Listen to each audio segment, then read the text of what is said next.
Located in the heart of Sauk Center, Minnesota, stands a pillar of resilience, a beacon of hope for this vibrant town of 4,000 people. That says no matter what type of obstacle comes your way, with hard work and resilience, it is possible to come back stronger and faster. The Palmer House has become a must-see attraction to any paranormal enthusiast with a high chance of experiencing the strange and unusual. The guest books are riddled with non-believers getting their first taste of the paranormal. These books are left in the lobby, all written by travelers, for travelers. The guests here at the hotel come and go, but the ghosts seem to hang around for a while longer. Today, we are checking into the Palmer House in Sauk Center, Minnesota. 1, 2, 3, 4.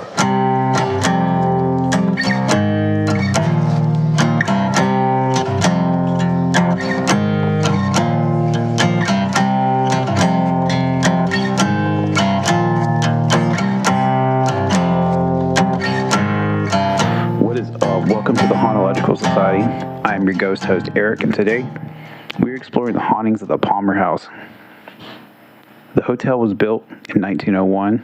There was a replacement for the Sauk Center House, a former inn and hotel itself that was destroyed by fire. No, call it kismet or coincidence. This is the third time I've tried to get this episode out.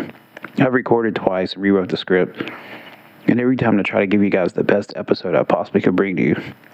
And as I was once again diving deeper into the story, a post popped up onto my feed, Facebook, that was from Dave Schrader of the Holster Files. And now, he's the owner of the Palmer House with his wife, Winnie. And he said he was locking up when he noticed another building was on fire. He posted the photos, and it looked like a substantial blaze. But I couldn't help but make the comparison to that building and how the Palmer House came to be about. Oh, it was a result of a fire. It may be grasping at straws, or maybe it's really the universe laying parallels out for me, but I can't help but feel like the Palmer House is keeping its story alive. I just want to add the Palmer House was not hurt or destroyed and escaped this particular fire, but unfortunately I think 5 families had to relocate because of the fire, and it affected some of their apartments, possibly a restaurant, from what I could tell in the photos. Now, early settlers in Minnesota enriched their state with many different industries to help turn the state into an industrial powerhouse. With the focus on natural resources, Minnesota became known as the flower capital of the world. Its undeniable flower power helped drive General Mills and Pillsbury into the nation's spotlight and has become a staple to American households. The lumber industry was booming until the 1920s, when the sought-after pine was becoming scarce. But iron ore mining was there, and without it, perhaps we wouldn't have the hardware to win World War II.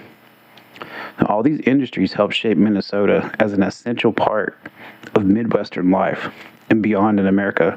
So in those days when travelers and workers came from all over by rail, they needed a place to stay. And the Palmer House was there to fill that need. After the fire that destroyed the Sauk Center House, a husband and wife duo stepped in to save the day.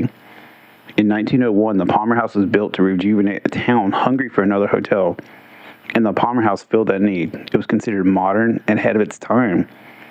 It was the first building in town to have electricity, and the hotel must have looked magnificent in the dark, a larger-than-life mammoth of a building, with its well-lit windows and inviting decor. It's what the town needed to breathe life into its downtown district. Many traveling salesmen and businessmen would have been transported to another time when they stepped into the Palmer House. Its walls and stairways used natural wood, a true test of craftsmanship that is maintained to this day. Now, when you walk into the hotel, the lobby is a mixture of old world meets modern day. Its beautiful arched windows contain stained glass from Vienna, and the walls are covered in vintage photographs that document the history of the area and the hotel. The lobby is full of eclectic furniture that gives the simple sitting area the sensation of stepping back in time while somehow manages to feel updated. The renowned author Sinclair Lewis is prominent in photographs. A local native himself loved this area and specifically this hotel so much, it was featured in his novel Main Street under the fictional name The Minniemashie House. And it's said that Lewis even worked at the hotel as a desk clerk and cherished his time working at the hotel. Now, the hotel itself contains 22 guest rooms, each preserving the 1901 history, with the rooms 11 and 17 being the most haunted. These rooms experience strange cold spots, furniture moving, and a snowman that plays on its own. The hotel itself experiences multiple types of hauntings, including children, the lady in white, and the possible spirit of Sinclair Lewis himself. So the children haunt in the usual ways, like playing with toys, rolling balls, and they can be heard laughing and giggling, possibly playing a childhood game or just snickering like little kids do when they find something funny about the adults. These kids can be heard even when there are no children in the hotel, but not only can they be heard running up and down the hallways, or they sometimes appear to the guest as well. Now, on the stairwell, a young boy often appears on the third step. It's believed that he could be a young boy who died in the flu in the early 1900s. Some investigators believe the spirit of Carlisle Palmer, the son of the couple who built the Palmer House, is also present. Every haunting or haunted location has its own version of the Lady in White. And as this show goes forward, know that in the future, I'm going to say that there is a Lady in White somewhere else, and this place has its own version. A lot of investigators get the name Lucy through their equipment or on EVPs, but from what I could tell, it's very hard to pinpoint who exactly Lucy was in life. But she's around now and making herself known to visitors. Now, I have a theory about why they're always in white. The ghost ladies, I mean. It was a normal practice to have unwed or newly married women buried in their wedding gowns around the early 1900s and before. Clothes were a commodity, hard to come by for working families, so the tradition was to bury them in their Sunday best or wedding gowns, which wasn't unheard of. The wedding gown for most women probably was the nicest or most fancy that they would own. My other theory is that spirits are the manifestation of their energy, and when it manifests into light, or a spectrum of light that we can see, it can contain all colors of the visible spectrums, causing it to appear white, sort of like lightning or an incandescent light bulb. Now, the other named ghost of the Palmer House is a male spirit they call Raymond. He's known to appear to the guests as he paces around rooms and hallways. Sometimes will wake people up while sitting or standing at the foot of their bed.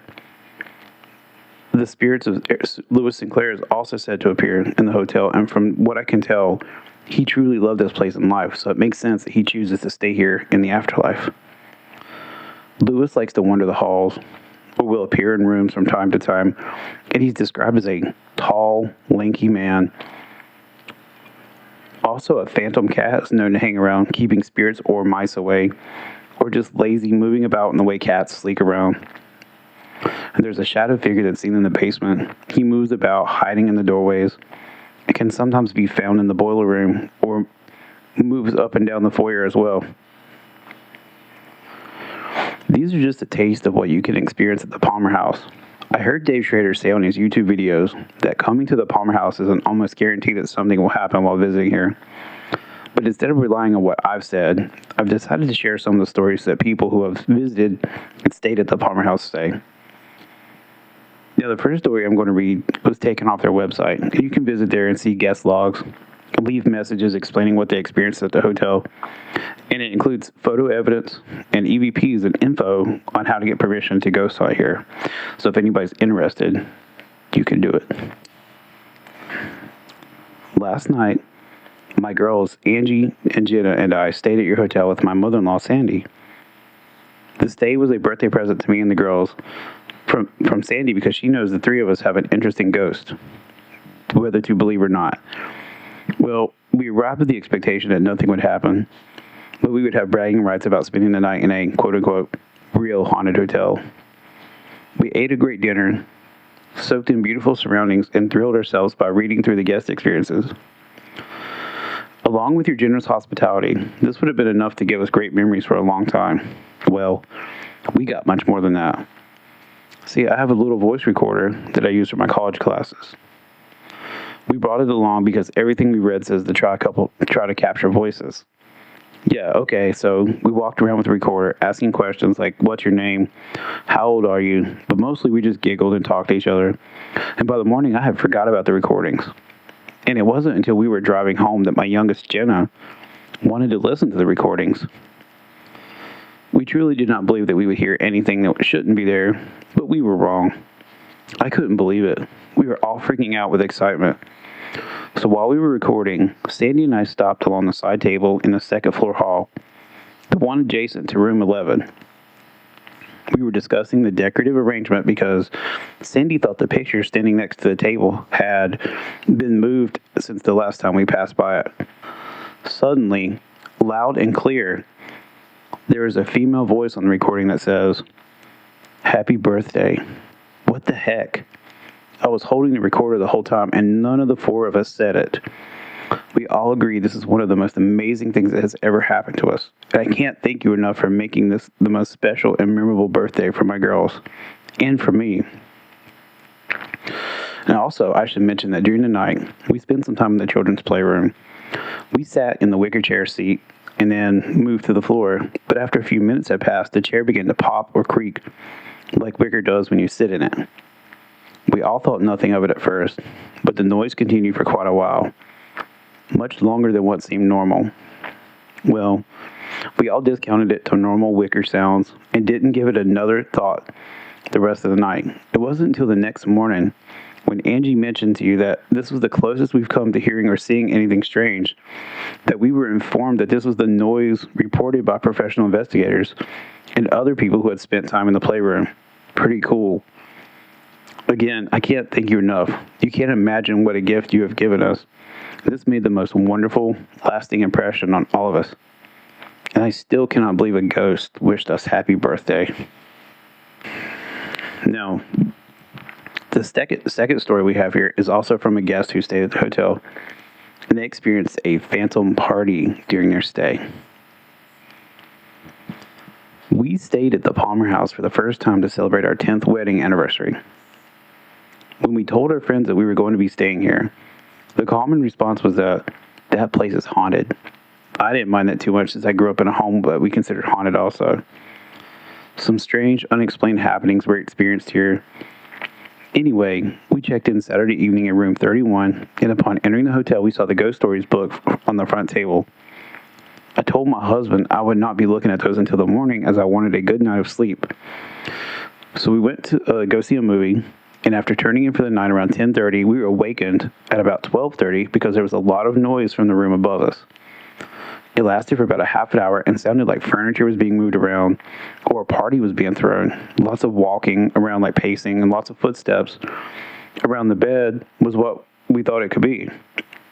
In the morning, after a pretty good night of sleep, and after all the commotion from the above settled down, we got up and my husband went to get his cell phone next to the TV where he had left it, along with his keys, checkbook, wallet, and sunglasses. It wasn't there. And once we looked around the room, we found that it was on the nightstand next to my side of the bed. We brushed this off and really thought of nothing of it at the time. We went down and ate a great breakfast in the dining room. Now, during breakfast, we read the Ghost Stories book that other guests had shared their strange experiences in. After breakfast, we sat in the front lobby and had a wonderful conversation with Kelly, the owner. She shared with us different stories that people had experienced there and some things that she experienced herself. She said the latest thing was that men were commenting that their cell phones were being misplaced in their rooms. We found that not too much of a surprise since my husband also was not where he had left it. We were visiting with Kelly. The guest from room number 12 checked out and was the room right above ours. We asked them if they had thrown a party in their room and the night before, and they said that they were out at a Halloween party and didn't get back until 1 o'clock in the morning, and that was when the loud sounds ended. They were not partying in that room, but somebody or something was. My husband and I both heard it. So we decided to go back up to the room and get packed and ready to check out, and while we were doing this, our toilet flushed on its own. We were very glad that this did not happen during the night. Something about the daylight and those occurrences is not as scary as the dark. Now, I did not get any bad feelings about those happenings, and I think that those ghosts are trying to figure out our world and are intrigued by the things such as cell phones. We would definitely come back to the Palmer Hotel. It's a cozy place to stay and offers something a little different if you're up for it. I thought that was a pretty good story. I like hearing about the phantom party being held in the room above them. But this last email was sent to us from a listener of the podcast who suggested this topic. So this is Britt writing about my experiences at the Palmer House Hotel. Just a heads up, this is going to be long. I love this hotel and have had many experiences. It has become a birthday tradition to go to the hotel. I've stayed twice in the hotel and done investigations 3 times. The first time I went was for my 31st birthday in May of 24. I had experiences from the moment I walked in. My mom and sister were looking at the stuff they have on sale, and I was checking in, and I felt a cold spot next to me the size of a person. A little later, we went on a ghost hunt in the basement, and it's the only way to get into the basement. So the whole time I was there, I felt like I was getting poked all over my body. I would feel random cold spots. Now, the basement's a little chilly, but I tend to run warm. It would feel colder than the basement. It would feel colder than the basement temperature. When my husband and I went this April, he even said there were moments when it was colder. So I had Ghost Tube up, which is an app that you can get on your phone. That's me telling you, not her. I thought I had screenshots, but I don't.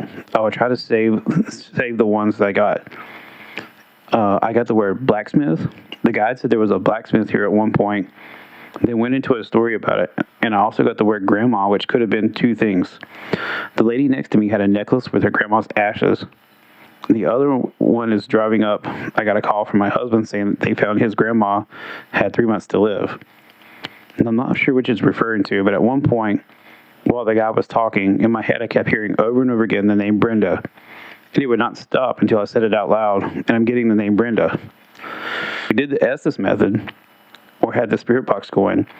It sounded like the ghosts were just talking to each other. It was a big group of investigating. We had 2 rows of chairs facing each other with a walk space between. And at one point I was looking down at the ground, listening and trying to see if I felt anything. A man across from me said that there was a dark mass in front of me. I looked up and sure enough there it was. It was huge. It had to be at least 6-7 feet tall, 4 feet wide. And we were sitting in complete darkness at this point. It was darker than the darkness.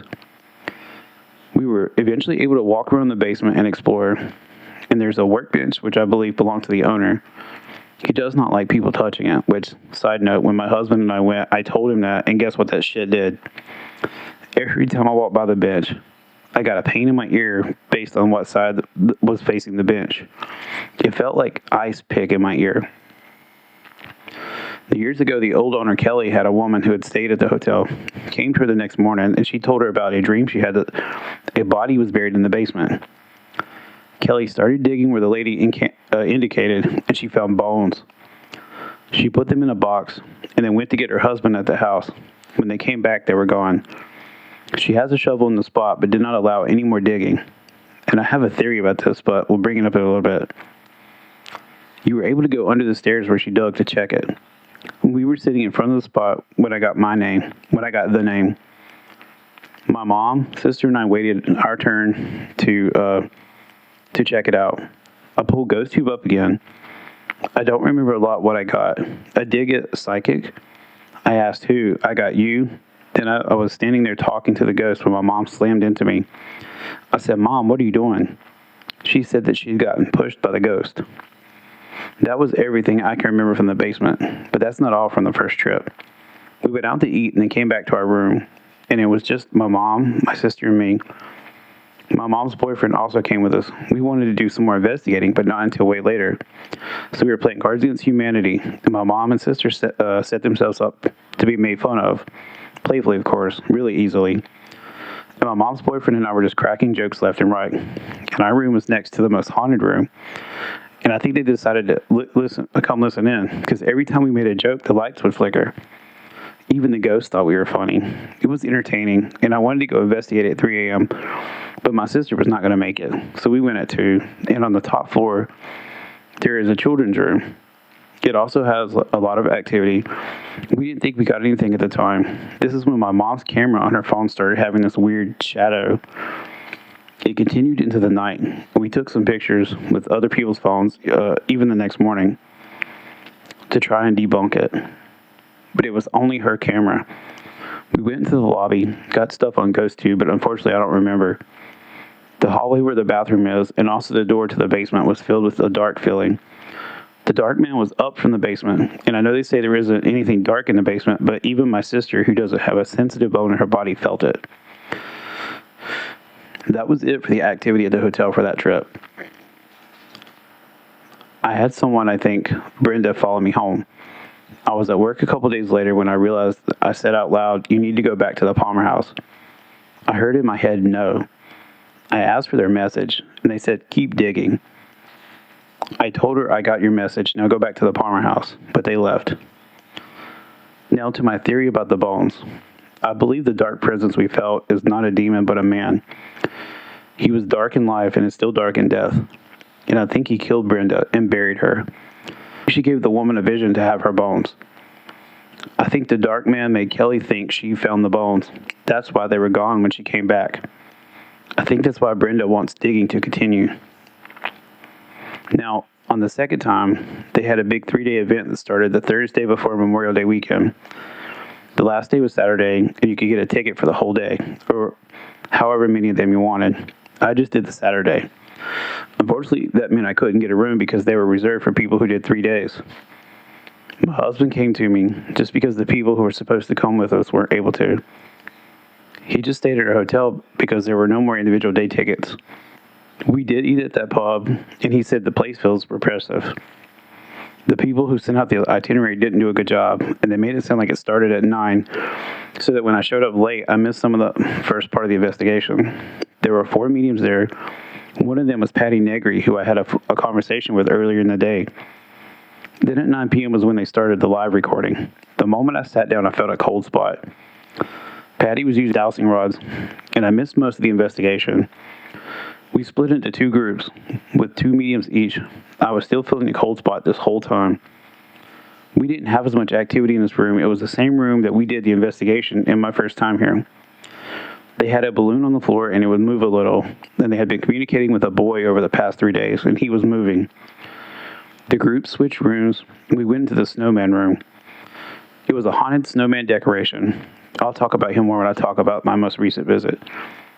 I still had the cold spot, even though we moved to another room. I again had the ghost tube up, and someone had another app up. One of the mediums asked for a name of someone in the room, and the ghost tube said, "Richard." The medium asked, "My ex-husband's name is Richard, but I want the name of someone in this room." She kept getting cheeky answers, so they asked us to shut the apps off. Then they were more cooperative. We only had 1 medium in the room at that moment. And the other came in saying she didn't realize she was supposed to move with us. Then a couple minutes later, one of the people that were in charge of the event came in, and he said, "We got Rose. Does that mean anything to anyone?" I was very pregnant at this time. And I had Persephone 2 weeks later. Her middle name is Rose. And I told him this. Everyone was like, "Wow." This is when I learned that the little boy had been interacting with us was looking for his mom. I think he was the cold spot I kept feeling. I was pregnant, so a mom. Then the medium who forgot to switch rooms had me introduce myself since I was late and didn't get to do it earlier. Then she started setting intentions. She told him he was not allowed to touch me or my baby, and I felt overwhelming sadness. I was tearing up. I was feeling his emotions. She did help him move on. She asked him if I saw the light. He did. And his dog came to greet him and go over with him. People had loved ones who followed them to the hotel. She told them and any ghosts that were there, they could also go to the light. She said a lot went, but then did a mini reading about Persephone. She said Rose is the family name. She was wrong about that as far as I know, but she also said she would have an angel mark. She does have a birthmark at the base of her skull. Her older brother and sister have the same mark. That was it from the experience, and nothing followed me home this time, which was nice. But on to the most recent time. We went in April 26, and I'll start with the room because not much happened in there. I tried multiple methods, and the only way I made contact with Lucy, the ghost that was in our room, was with my pendulum. We could feel energy around one of the 3 chairs, and I know she doesn't like people sitting in her chair. We didn't get much that night, but we both woke up early because the room was so bright. Chris's back was hurting. He went out to the car to smoke and got gas, and as soon as he left, I felt her touch the bed multiple times. I probably should have tried to communicate again, but I was tired. I was trying to fall back asleep. Chris eventually came back to the room. He was lying on the bed while I messed with my phone. And I think Lucy was jealous of our activities the night before because she mounted him. He felt bouncing and tingling on his junk, but he immediately got up. Onto the basement. Usually the basement has more energy and activity, but when Sherry, the person running the ghost hunt, was talking before we went to the basement, I kept seeing it seemed like the air around her was shimmering and getting lighter and darker. Once we got into the basement, Chris said the energy felt flat when normally it feels turbulent. There was a chick who kept reaching to make everything about her. It was kind of funny because most of the time they were referencing people. It was said Chris and I, we both had abilities, so it makes sense. They have an old metal mattress box spring. They set an EMF meter on it at one point. It lit up. Sherry couldn't see it, so I told her it lit up. She said, I know we don't know your name, but we would love for you to communicate. I immediately heard Johnny in my head. The two haunted dolls we brought down set off the EMF, and I told him I got the name. Chris whispered what if it wasn't named John, but he was a John. Lucy was one of the sex workers. Then the ovulus said an angry slur, and I whispered to Chris, you upset him. Then Sherry came over to the mattress, and the ovulus said blaze. Chris said, if you want that, we need to go to the car.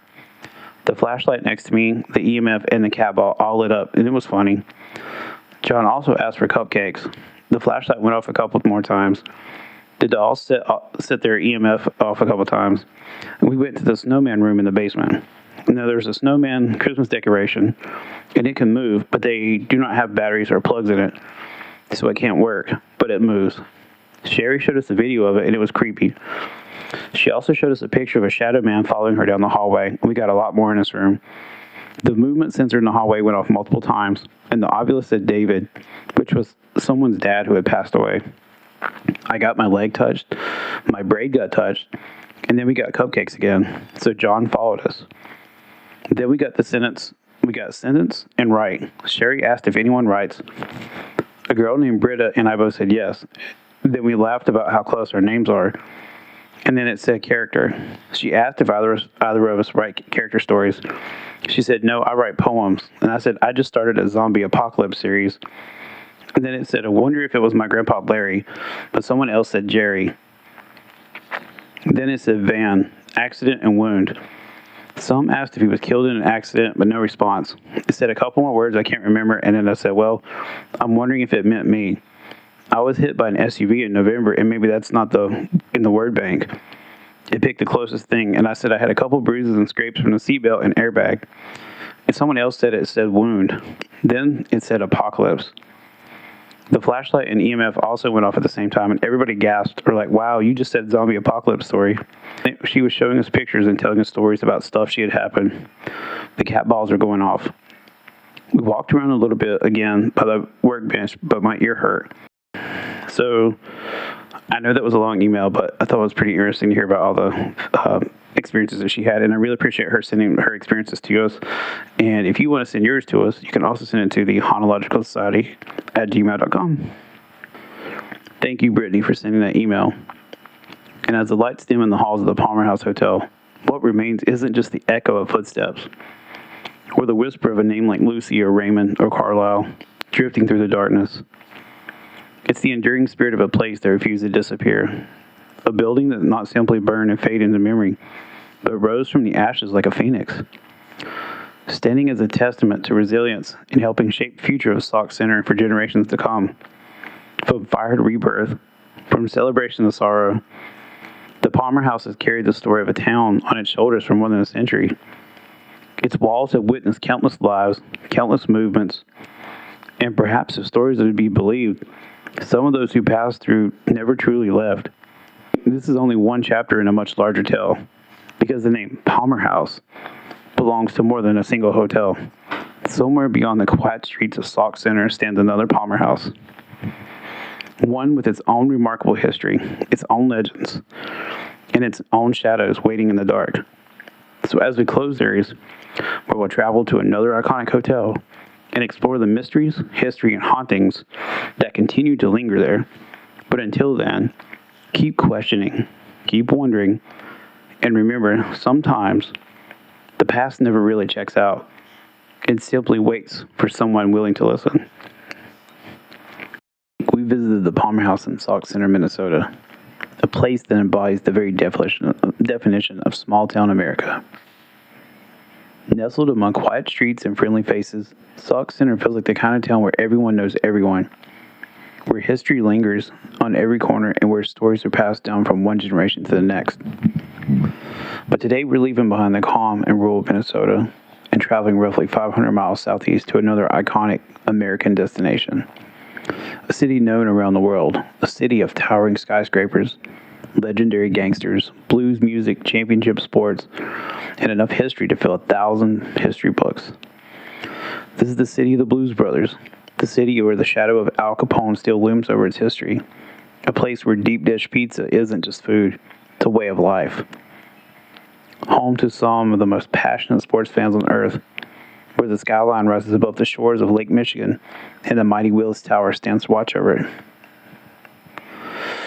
I'm talking, of course, about Chicago. And much like the Palmer House we explored in Sauk Center, hidden among the stories, triumphs, and tragedies of this great city stands another Palmer House, larger, grander, steeped in a history all on its own. A place that has welcomed presidents, celebrities, industrialists, and everyday travelers for generations. A place that has survived disaster, witnessed the rise of a city, and accumulated more than its fair share of ghost stories along the way. So tonight, we step through the doors of Chicago's legendary Palmer House and uncover the history, mysteries, and lingering spirits that may still call it home. And here we are again talking about the Palmer House. But this time, we've traveled down to the great city of Chicago. No longer are we in small-town USA. We've entered the hustle and bustle of one of the most extravagant and luxurious cities in America. And just like the city that surrounds the hotel, the Palmer House itself is larger than life and more luxurious than before. It's the longest operating hotel in America, built in 1871 by magnate Potter Palmer, not as an investment, but as a wedding gift for his bride-to-be Bertha. On September 26, 1871, the Palmer House opened its doors. But 13 days later, tragedy struck with the Great Fire of Chicago, destroying the hotel. So the 225-room hotel was once again rebuilt, and the hotel came back bigger and stronger, and more importantly this time, fireproof. By the 1920s, the hotel expanded to its quaint 2,268-room built in the exact same location, and the expansion was complete in 1925. The Hilton family bought the hotel in 1945, and it was operated under them for 60 years, when in 2005, it was sold, and an immediate renovation process began to restore the hotel to its original and natural beauty, costing a cool $170 million. Like the Minnesota counterpart, this hotel was ahead of its innovation. When it was the first hotel to feature vertical steam lifts and electric light bulbs in the rooms, along with a telephone, and no expense was ever spared with this hotel. Now, some of you already know this about myself, but at one time I moonlighted as a cook in several restaurants. And in 2013, I graduated with a degree in culinary arts. So I've always been fascinated to know that this hotel is the birthplace of the modern day brownie. Because in 1893, Bertha Palmer asked her pastry chef to crest a dessert that was easy to pack and carry. And she was attending the World Columbian Exposition, so her chef brought her a soft, fudge-like, not quite a cake, dessert with walnuts. And on that day, the brownie was born. And I love brownies. So the Palmer House isn't the only birthplace to mouth-watering desserts. But the hotel itself is so luxurious that it has a long list of A-listers, celebrities, and U.S. presidents who have stayed at this hotel. With the exception of George W. Bush, every president since Ulysses S. Grant has stayed at this hotel. Entertainers like Frank Sinatra, Judy Garland, Ella Fitzgerald, Louis Armstrong, Tony Bennett, and Liberace have all stayed at this hotel through the years. Without the ghost, if the walls could talk, I'm sure they would have some of the best stories. The architecture of this hotel has an old world feel to it that gives you the illusion that you have walked right into the 1920s. You would almost expect Hollywood elite to be here having lavish dinner parties where everyone is drinking expensive wine and champagne. Speakeasies hide behind the bookshelves, and gangsters sit at tables in the corner to protect their investments. And yet somehow this hotel manages to feel modern as well. Definitely something straight out of the Gatsby's. I could probably do a full episode or full series podcast on the architectural and decorative magnificence of this building. But for now, I'll spare you that ramble. Maybe I'll make a separate podcast one day, but today's not that day. We're here for the spooks and spirits. This hotel is one of the most haunted locations of Chicago, which definitely makes it one of the most haunted locations in America. The Congress Hotel and the Drake Hotel, probably a little more haunted than this hotel.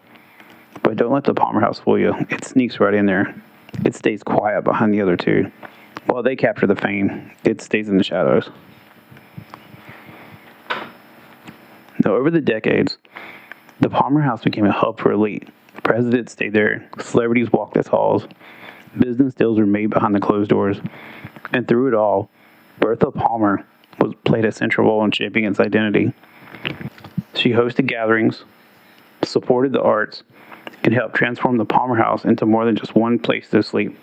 It became a destination. It didn't take long before guests began to experience the strange and unusual. Guests would mention odd noises, footsteps in empty hallways, doors opening on their own, the faint sound of movement when no one else was around. Staff members noticed things too, lights flickering without explanation, elevators stopping on floors where no one had pressed the button. Objects were being moved ever so slightly, as if someone unseen had passed through. But then the stories become harder to ignore. One of the most persistent legends tied to the Palmer House centers around Bertha herself. But after her death in 1918, some believe she never truly left. Guests have reported seeing a woman dressed in elegant, old-fashioned attire, walking through the halls of purpose, only to vanish moments later. Others describe a presence refined, almost regal, lingering in certain areas of the hotel. Some say she appears near the ballroom, watching over the space she once helped shape. Others claim they felt her presence in rooms where important events once took place, as if she's still overseeing the legacy she built. And here's where it gets interesting. Those who claim to have encountered her don't describe fear. They describe something else. Calm. Curiosity. As if whatever remains of Bertha isn't there to haunt, but to stay. Not all of Palmer House's stories carry that same sense of elegance. There are darker whispers too. Stories of shadowy figures seen at the edge of vision, standing just out of reach, disappearing the moment you try to focus. Guests walking in the middle of the night, convincing someone is in the room only to find it empty. Cold spots that seem to move, following you, lingering just long enough to be noticed. Some have even reported hearing voices, soft, indistinct, as if conversations from another time are echoing through the walls. And then there are the dreams. Vivid and unsettling. Guests have described dreams so real that when they wake up disoriented, unsure of where they are, dreams of fire, of crowded halls, of people moving quickly, urgently, as if escaping something, as if reliving something. Are these guests reliving the fire, as if slipping back into time for a brief moment? So perhaps on the list of the phenomenon, we could add time slip? As I was researching this hotel, I found it hard to dig up some of the stories and spooky reviews from guests, so I'm guessing that the hotel is opposite of its counterpart in Minnesota, in that the owners of this hotel, previously Hilton, and now Thor Equities, do not lean into the paranormal and probably want to distance themselves from those type of stories. Considering it's the destination of presidents and starlets from Hollywood, there's a lot of money involved. However, I found it fascinating that both hotels shared such a parallel. Thanks for listening to the Hauntological Society. And don't forget to join us on Facebook and Instagram. And if you're enjoying our podcast, please leave us a 5-star review. It really helps us get new listeners. Once again, this is the Hauntological Society. I'm Erik, and I'm out.